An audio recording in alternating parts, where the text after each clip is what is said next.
So this is podcast 1. Number 1, yeah. There's no name for it yet, but we'll figure that out at some point. We'll figure that one out, yeah. If this actually keeps going. We'll try. But yeah, we're just going to talk about...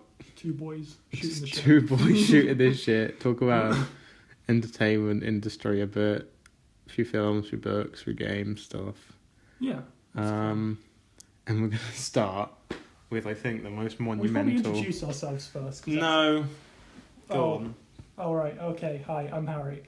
And I'm Ellis, which is good. So we can commence.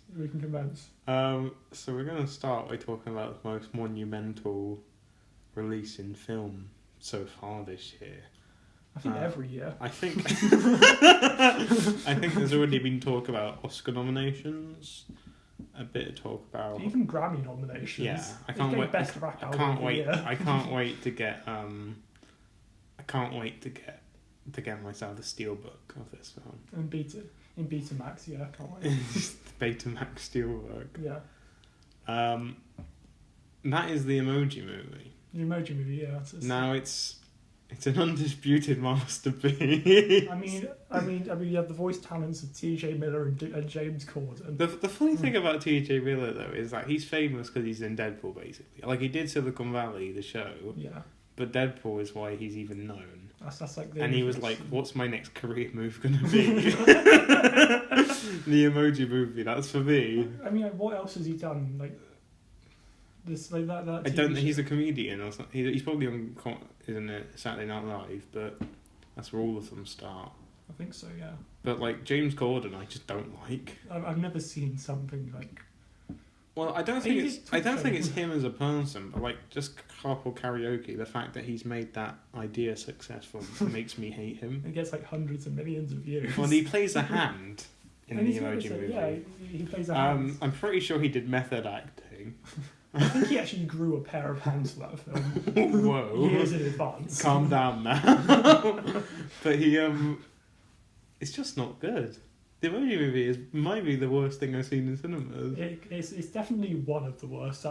It's different to watching something that's just of bad quality because this is like painful. If it is not, it doesn't have any soul. It doesn't have any heart. No one gave a fuck really. Yeah, it's just. And it's just something that they know they're going to make money off of, and it's really easy to merchandise. It's all just for money, which is what film is for. Yeah, but like, but the difference between that and like fucking Bye Bye Man, which is not a good film. It's awful. It's funny though. Yeah, but the thing is, it's awful. Yeah. What differentiates that between the Emoji Movie is that someone along the line in Bye Bye Man must have cared. Yeah. Or something. But because they tried so hard to make it serious, it's hilarious. No one tried hard on the Emoji Movie in any way. It's literally just a cash grab. It's soulless. The easiest thing. That's why Sony are shit. Yeah. They don't have, they either control the people they've got so that the film's not entertaining. Yeah. Or they have something where, like the Emoji Movie. Yeah, I mean, like, what have they done this year? They've done, they did Baby Driver. They did Baby Driver, yeah, and that's pretty great. They also did Life, which I don't think I think Life was better than Alien Covenant. I can barely remember both of them. Yeah. So they also did the Smurfs movie, the one that came out this year, but I didn't see that, so you're missing out, kid. I didn't see either. Thank God they have PlayStation. And that's their really redeeming feature. Yeah. But I mean, Homecoming was decent. Yeah, although that was more Marvel, yeah. I mean, there's loads of Kevin Feige memes where he's like in that interview with, is it Amy Pascal? Amy Pascal, yeah. And she's like talking about how the universes are connected. And he's like smiling. You can see he wants to fucking kill her. It's hilarious. Yeah. But yeah, Emoji Movie, 10 out of 10. I mean, Dropbox is a plot point in the film. Yeah. So is Just Dance with 20 minutes. And Pen. I think the best part of the film for me is when they finish the first dance and Just Dance and they go, "Oh no, another dance!" And oh boy. I mean, I am really regretting the fact that I had the choice between Dunkirk and the Emoji Movie, and I saw the Emoji Movie. I haven't seen Dunkirk yet. I've seen it twice. I still haven't seen Dunkirk. It's really good. I really want to see it. It's really fucking good. It's fucking Christopher Nolan in cinema. Yeah. It's the Emoji. And I went to see the Emoji Movie instead. Yeah. It's just because I was tempted. I was like, you have to see the Emoji Movie. That's probably how it made its money. What, loads of people being like... Meme. I think that's pretty much it. Yeah. I was embarrassed to be walking into that. And I was more embarrassed walking out. Because we clapped at the end. Oh, we clapped at the end because it was a masterpiece. The fact is, though, I thought we'd get a complaint from a parent or something in there. They didn't give a fuck. They were just like, cool, great. Yeah. We clapped at the end and no one gave us a dirty look. No. And we also kept laughing throughout, just like at random points with like random stilted laughter. Yeah. It's not good. Not good. I think that's where we could bury the Emoji Movie there. Yeah, that's like... I don't ever want to acknowledge that thing again. At least until the sequel. The Emoji 2. Emoji.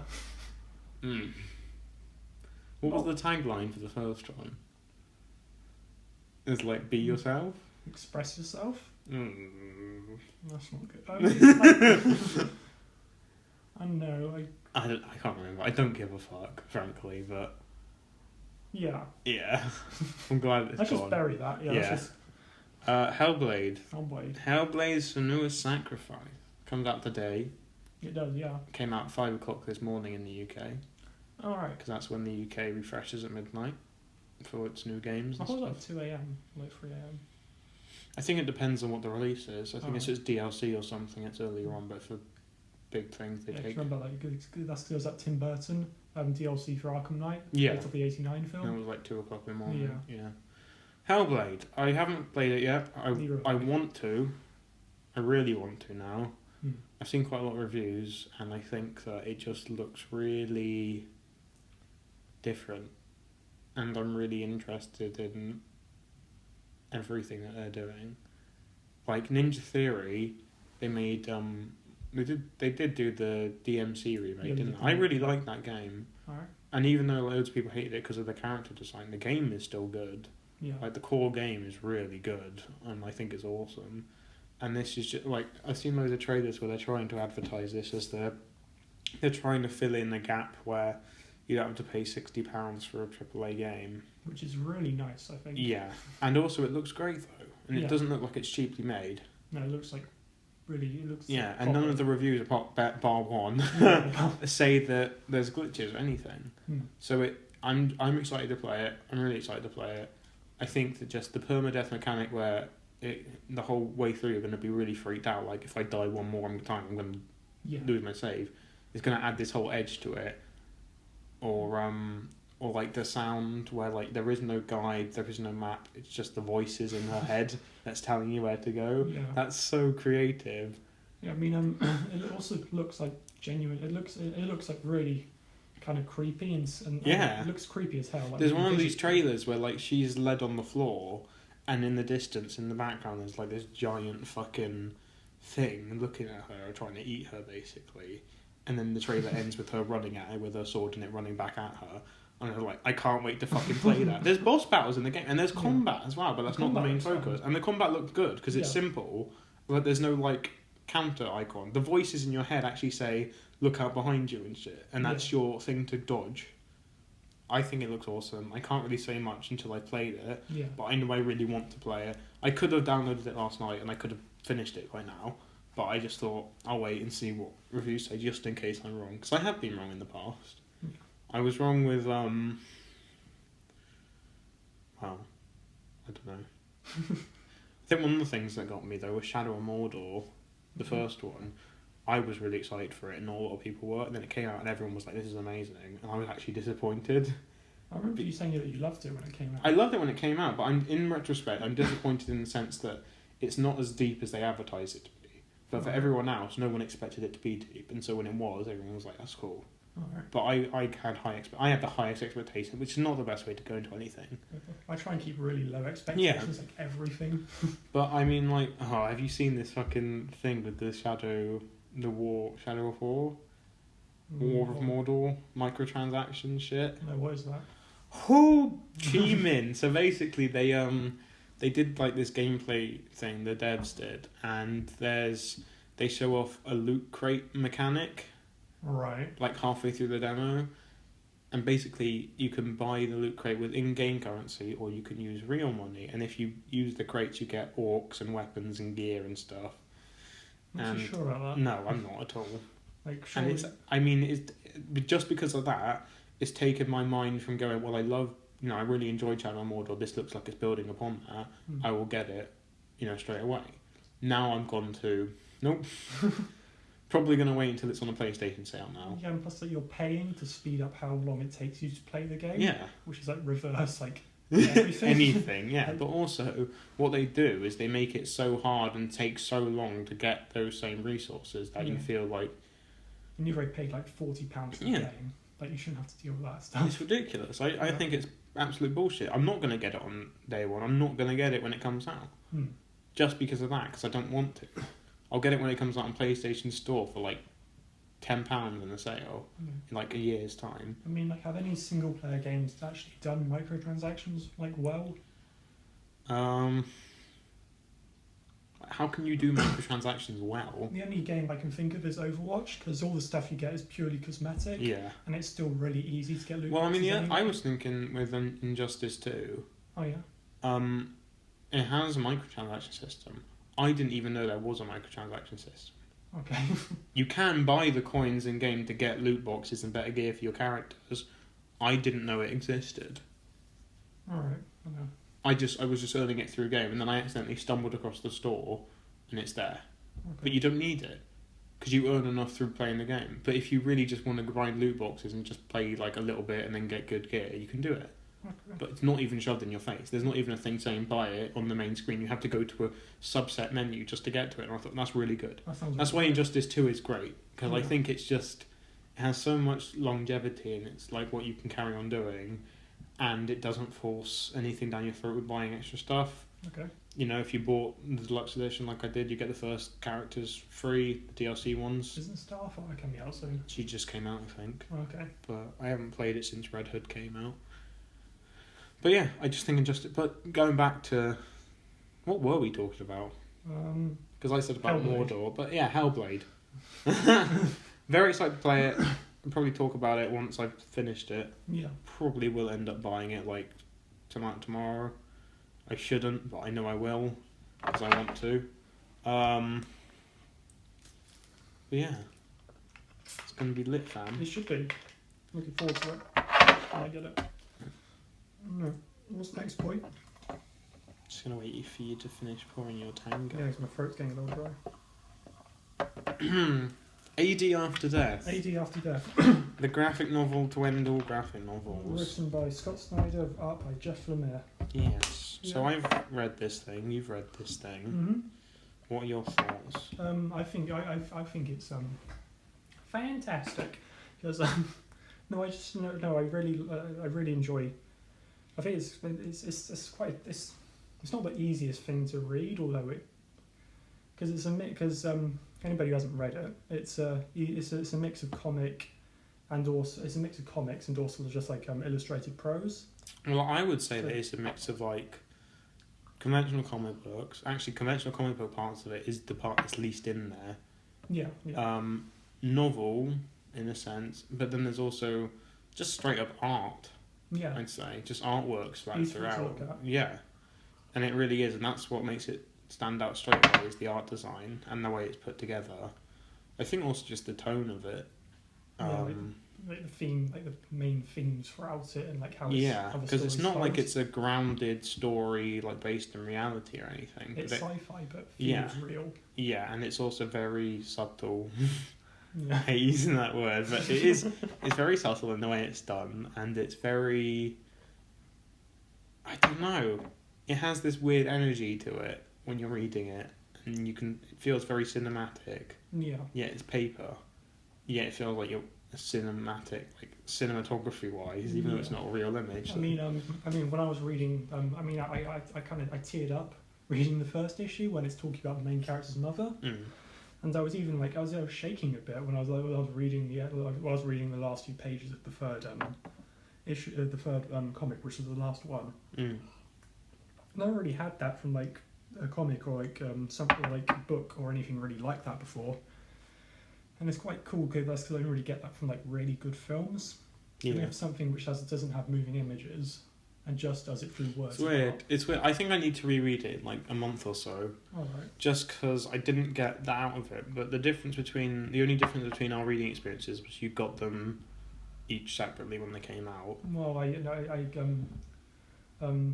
got book 1 and 2 like a week, like 2 weeks before the third book came out, Mm-hmm. and then I picked up the third book when that came out. Right. Well, I read it all within 2 days. Hmm. I read the first 2 books in one night and then the last one in the second night. Yeah. And so I think that I didn't have a lot of time to reflect upon what it was all saying. But I still liked it. It's hard. I didn't connect to it emotionally like you did. But I really did like the themes. I don't know, maybe it's just me, but I didn't really like the novel sections or the way that I just don't like reading novels. I don't know. I like comic books, but it wasn't like I was against what they were doing. I really enjoyed the small stories, like when he's talking about his astronaut neighbour and like his mum and him working at the real estate place and all sort. That's all told through the novel part of it, and I really like those stories. It's just, I don't know. I think it's because it was completely different to what I was expecting as well. Yeah. What I was expecting was a slightly different art style comic book that had some really cool storyline. That was like really hard. That's what I was expecting. It's that, but it's not that. It goes beyond that. Yeah. I think one of the reasons I really loved it is for some reason in a lot of films, TV shows, games, whatever, if that's like a strong like theme of like time and passing time, like lost time. For some reason, I really, really love that that thing, and the book kind of takes place over a very long time. Like chronologically, if you want to put it together, it would take a while because it's all over the place, and that's what I think. Because each timeline is in a different art style. Yeah. Because the modern day is all in comic book. In the past is like illustrated in artwork. Yeah. I think it's very good. Yeah. But I need to reread it at some point. Fair enough. Apparently, there's meant to be a film made by Sony. Oh. Sony bought the rights. Sony who did? Didn't they do the Emoji movie? From the studio that bought you the Emoji movie. And the trailer for AD After Death, and there's all these kids going, the Emoji movie, and it's just like this really solemn guy moping about trying to save a cow, and he's like, let's begin. I feel like if they get the right director, also I think getting the production design and everything like that correct. Who was it I said should play the main guy? Didn't you say Children of Men, the guy in Children of Men? Clive Owen? Yeah, that's who I imagined him as when I was reading. I was imagining that's Clive Owen. Okay. Because as soon as halfway through I was reading, I told you this, I was thinking this is the sort of book that I can imagine reading and then in 5 years' time seeing a trailer going based on the groundbreaking graphic novel. Except that time I've actually read the book. Yeah. But yeah, I like it. There's almost definitely going to be a film adaptation in a couple of years. As long as they don't give it to Zack Snyder, I think it should be alright. I don't mind Zack Snyder. He does good shit. I think when he's adapting work, yeah, I think he's a lot better than when he's doing his own stuff. Yeah, but can you imagine if he tried to do it frame by frame of the book for this? It would not work. If he had these whole sections. I don't think there's enough art to be able to do that. But no, it's really good. Yeah. I want to talk about the Wii U. Wii U.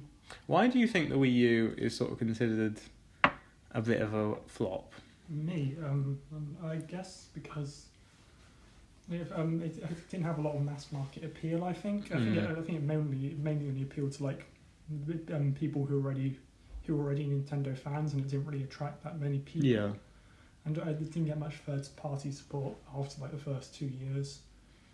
And also, it wasn't also because it wasn't powerful enough to support that. Well, it wasn't even as powerful as the PS3 and Xbox 360. All right.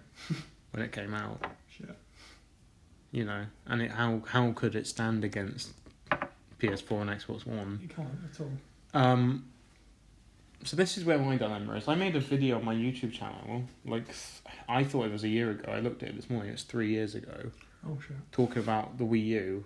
Yeah. And I was saying how I came back to it because of Wind Waker and Arkham City. And I was like, these are really good experiences that are only on Wii U. But the thing is, Arkham City isn't just on Wii U in that sense, but what they did is like all the hacking mini games and basically every mechanic of the game was redesigned for the Wii U. Mm-hmm. And I was like, that's really cool. If they do that with every game, that creates an incentive for me to get it on a Wii U. Okay. Then I went and got Arkham Origins. Don't have it. It's the same game as everything else because does it just have a map or something? No, it doesn't have anything. It's just like a pause screen. Because they didn't give a fuck that time around. Because no one cared about the Wii U. No. And things like that. And whereas Arkham City was really cool because it had all these features designed for the Wii U that made it feel like a completely different experience. The hacking minigame is a different thing. It's a completely different hacking minigame. You like line up words and then you do coding and shit. It's completely different. Mm-hmm. And then in Arkham Origins, it's the exact same thing as the console version. I've come back to it, of course, now because I've been playing Breath of the Wild. And I think that I remember when I first got the Wii U, I really regretted buying it. But I think out of everything I've gotten out of it over time, even though it's not the best purchase I've ever made, yeah. I think it's worth it. I mean, surely it's worth it just for Zombie U multiplayer. Zombie U multiplayer is fun as fuck. Yeah. But it's worth it for that. It's worth it for Breath of the Wild. It's worth it for Wind Waker HD, which is just brilliant. Mm-hmm. And like I have this. Well, it's only ever happened twice in my life. It happened when I played Wind Waker. It's happening when I'm playing Breath of the Wild now. I'm on a Zelda thing. I want to play all the Zeldas. I haven't played Ocarina of Time. I've never played Twilight Princess and Majora's Mask, and they're all available in the Nintendo shop now. Mm. And I want to play them. I'm like, yeah, sure, sign me the fuck up because I've heard amazing things, and all I want to do is play them. Mm. I mean, I remember God, this must be 9 years ago. I played Ocarina of Time. I don't think I didn't finish it, but I played a lot of it, and I remember really loving it when I played it. And I played some Majora's Mask, and I also liked that a lot as well. I think with the Zelda games, once you get into them, they're just a whole lot of fun. They're brilliant. Yeah. Breath of the Wild is amazing. Hmm. I don't know if it's 10 out of 10 even, but I really like it. Yeah. And I've gotten so much out of it already, but I know there's more, which is ridiculous. Hmm. My only complaint, I think, is that the main story, there's only 15 quests. Right. And basically 10 of those quests are the 10 things you do before the campaign starts. Right. And then it's just do what you want, and then one of the quests takes hours and hours and hours, What I would have liked is that there was more to it. Because they're structured content. Well, yeah, because this is the first Zelda game where they have cutscenes. It has cutscenes that has people talking. Yeah. Link doesn't talk, but it has Zelda talking and all these other things, full cutscenes. Yeah. No other Zelda game has that, and they could have really delved in on the storytelling. They decided not to because it's based around the gameplay, which is fine. Mm. But when you get to Ganon at the end, I think that's what was missing for me. Because I've seen gameplay of Ganon in Ocarina of Time. I've seen gameplay of... I've killed him in fucking Wind Waker. Yeah. And he has a character. He talks, and he's funny, but he's charismatic, but he's an asshole. In Breath of the Wild, sort of spoiler alert, he's a giant spider. Right. He doesn't speak. Mm. He's just the thing you kill. He's a giant red bleeding spider. It's really cool character design, no character. Okay. It would have been cooler if he was present throughout. I mean, you can see him all the time from anywhere you are in the world. You can see the castle and him flying around it. But he never has a character. He never has a presence. Okay. So, that's my only complaint. I know, I guess, although I haven't played the game, it strikes me that it's more about the journey than the actual... Yeah, it is. Yeah. It's just that final getting to Ganon, for me, didn't feel epic enough. Mm. But maybe that's just because I'd slept. I hadn't slept. It'd been 36 hours of me just playing the game straight, which is not healthy. But yeah, the Wii U. It's a shame that we're moving on the Switch now. Yeah. I think if the Wii U launched with a Zelda game, a proper if it launched with Wind Waker HD even, okay, or if it launched with I don't know. It's hard to say because the Wii doesn't really have a stand-up title, and that's one of the weird things. Maybe Smash Bros. Yeah, but even then, it's like it's just like the other ones. Yeah, but the Wii U is the only console I can't think of right now that has a title that you want to go there for. Mm. You know, Xbox 360 has like loads of Halo games, or Alan Wake or something. Yeah. PS3, Last of Us, Uncharted, done. Yeah. You know, PS4. There's already so many. Horizon Zero Dawn for one. Yeah. Xbox One has, had Tomb Raider. Go to Wii U. Yeah. Nothing. Switch has Zelda. Yeah. Switch has Zelda and ARMS and all these new things, and Odyssey coming out later this year. That looks really good. Yeah, and this is the problem. I kind of don't want to get a Switch because I'm getting loads of fun out of playing Zelda on the Wii U. Yeah. I'm like, this thing can do shit, and there's not that much difference between the Switch and the Wii U version. It's like frame rate, a little bit of frame rate. It's barely noticeable. Okay. And I love the fact that I can be like tired in the living room, so I'll go press the button on the Switch and go sit in bed and play Zelda. Yeah. And it's awesome, and there's no delay. And I know that's what you can do on the Switch, and you can take the Switch anywhere. Yeah. But it's like... Would you even want to take the Switch out the house, really? Like, unless you're going to like a holiday home or like a holiday? Well, I mean, the thing about handheld consoles is I never really used it. No, I never used it out the house. No. It was very rare that I would. Yeah. I remember one time I took the PS Vita to a doctor's appointment because my mum was going to be like an hour when I was younger. So I took God of War 2. I remember I did like that Street Pass thing with 3DS, and like if you carried that around past other people for 3DS, I think like I carried it around for like a month, and I met like I've run past like four people. Well, I mean, I went on a plane to Canada. I finished all of the first God of War on the PS Vita. Oh yeah, it's pretty cool, but it's like, you know, I played most of my majority of PS Vita stuff inside the house. Yeah. Or PSP when I had it when I was younger, you know. I think it makes sense if you're a kid and you have a lot of time. Yeah. You know, if you're a kid who goes to a nursery or something. Or if you're a commuter, maybe. But like if you're a commuter, yeah, because I think like, if you have a long journey in the mornings. But now like, smartphone games are getting so advanced now. And, like, really starting to rival. I mean, we'll start having like. We'll have Ocarina of Time on a fucking iPad eventually. I mean, just get an emulator and do it through that. Yeah. But I really want them to remaster Ocarina of Time. I mean, they kind of did for the 3DS, but like. Yeah, but if they ran it through a complete new engine, and they put it on Switch, I'd be tempted straight away. I'd be like, yeah, all right, I'll do it. Just because if it's a brand new engine with the same graphics as like Breath of the Wild or something, and it's on the Switch only, fuck it, fine, you've got my money. Yeah. I don't have any money to give you, but once I do, you got it. Yeah. Because, you know, but then again, we shouldn't idolise remakes. Because I found it hilarious, and I still find it actually quite funny when they did the reveal of the Final Fantasy VII remake at PlayStation. Oh yeah, like a lot of people's like really. And everyone in that room, as soon as the word remake came on the screen, fucking shat themselves and screamed out, yeah, and I was like, you're fucking applauding for a remake of a game that's like nearly 20 years old? Yeah, over 20. It's a remake. And you're going, woo! Just play the old game. Yeah, I mean, it is going to be a different game, basically. Yeah, they've changed like the combat system and everything. Everything. It's redone from the ground up, but I don't know. I think with like the Crash Bandicoot remake really interested me. Because it's like a new engine, new graphics, and it's like. And they had loads of changes to it as well. Yeah, and it's not just like one game. Yeah, and I haven't played them before, so I thought that was quite cool. Yeah, I feel like that's where remakes should be. But with the Wii U, I mean, I love that poor fellow, but I know in like 2 years' time I'm gonna have a Switch probably. Yeah.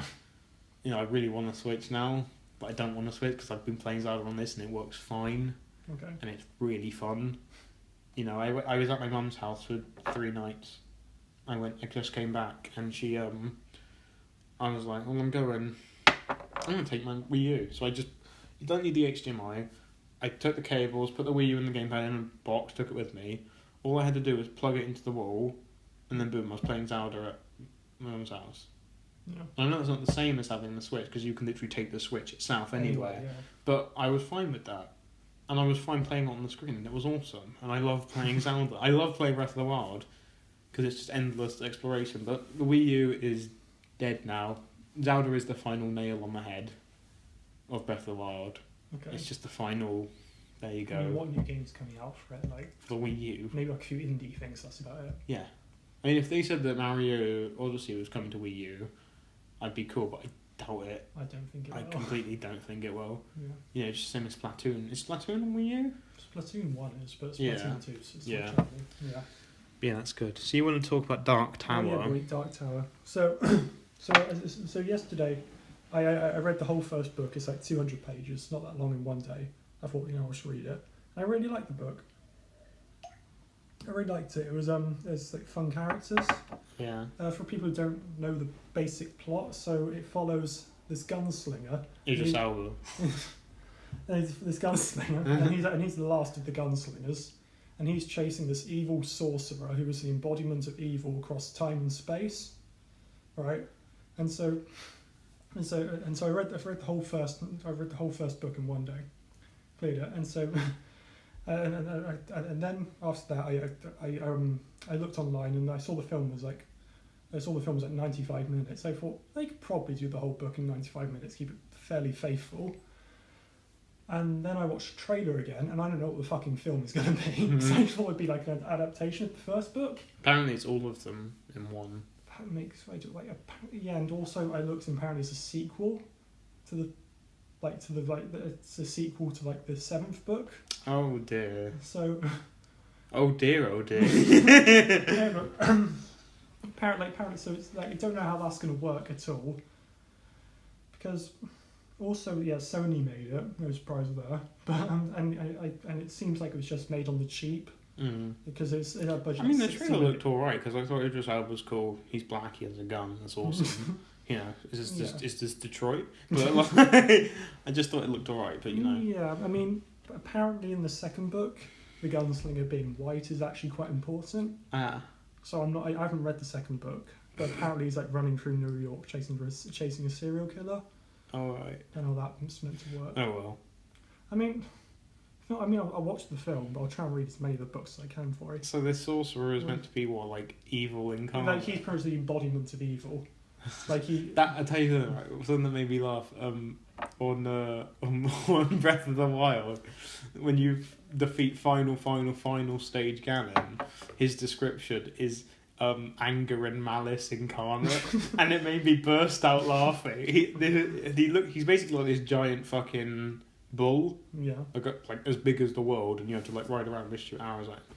And I was just like, he's fucking malice incarnate, and it made me burst out laughing. He's the embodiment of fucking anger and malice.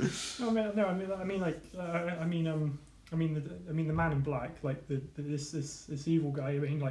He fucked the main character's mum, and he like killed, and I don't know what he's done, but he's killed a lot of people. Yeah. I think Matthew McConaughey would be a lot of fun in that role. He'll be Matthew McConaughey as Matthew McConaughey. Playing a villain, which would be very entertaining, which I think is what that character needs. But I don't know, I'll watch the film and hopefully it'll be good, but I'll try it, but I doubt it'll be anything close to like a good adaptation. Yeah. Well, it's not got amazing reviews. It's like 19% on Rotten Tomatoes, which is kind of funny because in the book, like 19 is like a recurring number, and it made 19 million on its opening weekend. Which I think is kind of spooky, but it's cool. Maybe Stephen King rigged it. Yeah, that's a good idea. Yeah. Right, last but not least, we went to a film festival. We did go to a film festival. Film festival in Bristol, which was fun as fuck. It was fun, yeah. I think we saw some really interesting films. Yeah. The standout for me is Guess Who's Coming to Dinner. Same for me, yeah. Because I just think... I went in expecting it to be like, cool, this is an older film. I'm going to watch it, be like, that's cool, I'm not going to love it. Yeah. I ended up liking every single second from beginning to end. Yeah. Even the weird dancing delivery. Yeah, because it's brilliant. The whole film is a masterclass in making like old movies. It's a masterclass in golden age film, and like I think it's mainly Sidney Poitier's performance. He's like so fucking good in that. He's so charismatic, and you just love him. He points at everything when he's talking, and he's like talking to his wife, and he's just like but he's just brilliant. Yeah. And I just loved the film. I enjoyed every single second of it. I don't know how they managed to accomplish it. I was just so invested in every character, and I cared so much. Yeah. And I loved it. I was really entertained. It's a weird thing to say, but it was entertaining. Incredibly, yeah. Yeah. Although it's just people talking for like an hour and however long. I also really liked entertaining Mr. Sloan. That was, I enjoyed that. Which funny. I think it's funny. I think it's really dark. It's really fucked up, but I think it's hilarious. Yeah. Ace in the Hole was decent. I like Kirk Douglas. Yeah. It's pretty decent. It's like it's one of his less well known films. And I think it's cool. It's like apparently it's starting to like be more well known. Yeah, well, I really liked it. I really liked the ending as well, and I really liked how bleak the whole film was. Yeah. Just how critical it was, and I thought that was really refreshing for that era. To Die For, I really liked. That's really good. Yeah. I really liked that. I'm surprised I haven't seen it before. Already heard seems it so much. Yeah. Well, it seems like the sort of film I would have seen at some point. I think I saw it on like a watch mojo list, but I think that was it. Oh God! Don't ever repeat that sentence. Yeah, I really like that film. I think Nicole Kidman does a really good job. She's right in that, yeah. And Joaquin Phoenix is amazing. And Casey Affleck. Yeah, they're brilliant. Yeah. Weak points. We'll get to the one you're thinking of in a second. Born in Flames. It was okay. Feminist 80s film. It's a bit weird. It felt, for some reason I was thinking about it, and like the film felt really ugly to look at. Yeah. Like, I don't know, it just wasn't... It's really like not pleasing to look at all. Yeah, I mean, maybe that's part of the point. Yeah, I guess. And also I found it a bit jarring and dreamlike how every single scene just drifted into each other without cuts. You didn't really... It had a story. Yeah, but it wasn't a story. It felt like a fictional documentary type of thing. I think that's what it's going for. I mean, it felt like a story, but it had no narrative. Yeah. Together. What was the other one? La Chinoise. Was that it? La Chinoise. Yeah, fucking Jean-Luc Godard for the Jean-Luc Chinese or something, isn't it? Yeah.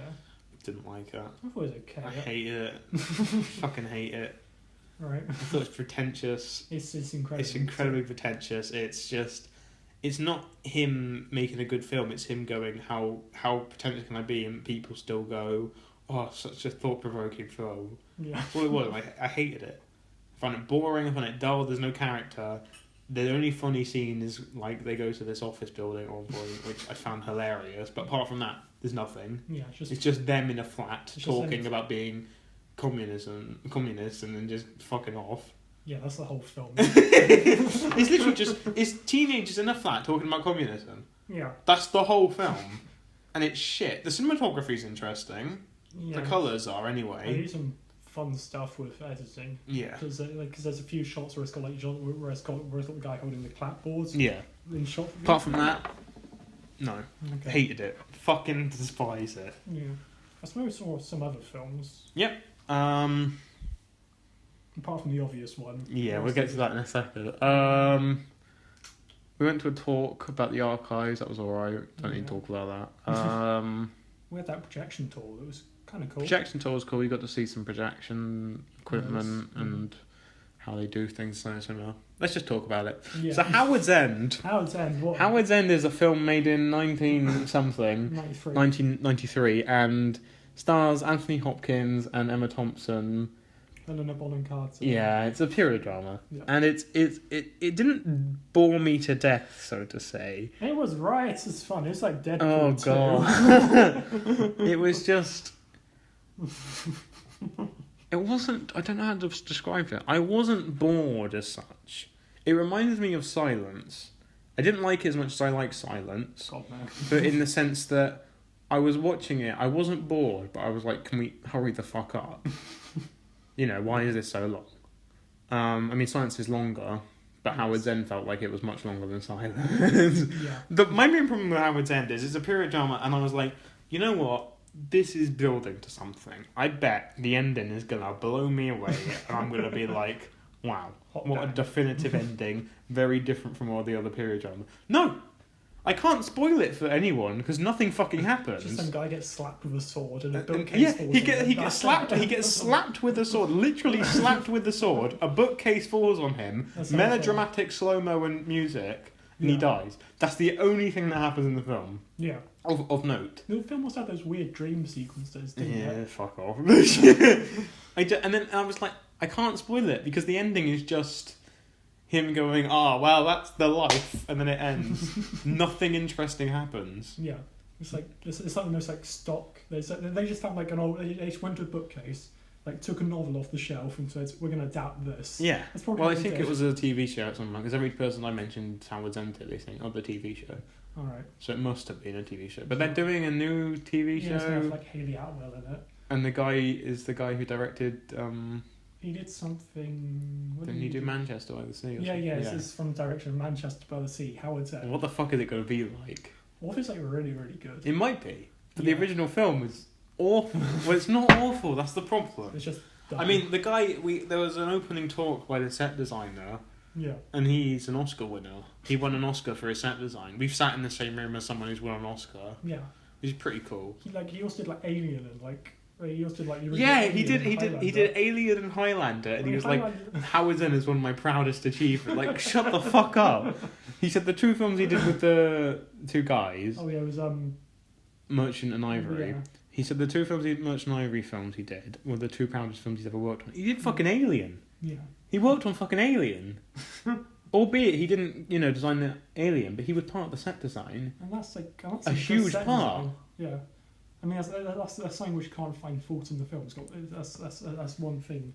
The production design in that film. In Alien is amazing. I love Alien. You don't like it that much, but I think it's a fucking masterpiece. But the reason I like it is because it's basically a horror sci-fi art film, and it is though. I guess I know. I didn't really find. I mean, I like it. I wasn't particularly like. I wasn't that engaged until like the last quarter of an hour. The last quarter of an hour, 20 minutes, is fucking great. But apart from the rest of it, I just didn't find that interesting. I don't know. I think it's amazing. I've seen it a couple of times. Saw it in cinema as well, and I think it's brilliant. And that's Jenga. That's the end of podcast 1. Podcast Uno. Maybe we should call it Uno Dos. Enjoy your burrito. Enjoy the what? Enjoy your burritos. What Chris said at the end of his Nerdist podcast. Great. Yeah. But yeah. Thank you if you're listening. If you listen to the whole thing, then nothing's going to happen. But you should probably get a life. No, if you listen to the whole thing, go treat yourself. Go watch some porn. Go watch some Howard's End. have a jerk and treat yourself. Yeah. So that's Jenga. That's a bongo.